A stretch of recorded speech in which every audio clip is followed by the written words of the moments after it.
YouTube has a really helpful analytics tool that shows you all kinds of data. Sometimes I think it's overwhelming, probably a little bit too much for me, but it does show that a lot of you are watching my videos, but not everybody subscribes.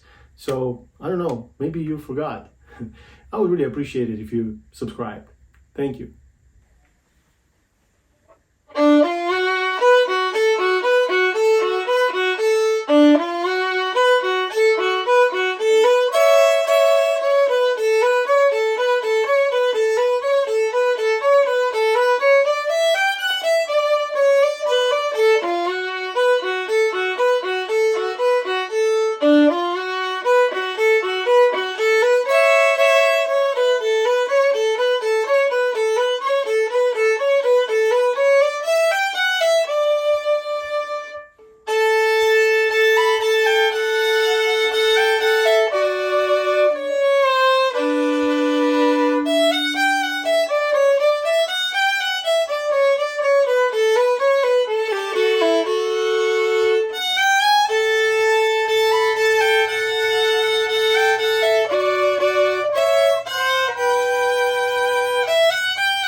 Really cool song, really fun to play, and great tune for practicing string crossings and double stops. Also some coordination moments, so there's a lot going on in this piece. It's actually pretty cool.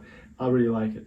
I played it at 120, and you can try and slow down the video to kind of suit your needs if you need to go listen to it slower. YouTube offers the slow down or speed up option, which I think is cool. You should use it. But other than that, not a difficult song to learn. I think you can do it without much trouble if you just stay consistent and disciplined with it, and really just have fun. It's a fun little tune. If you guys enjoying the videos, please consider subscribing as a member to my YouTube site. I would really appreciate your support. Thank you so much.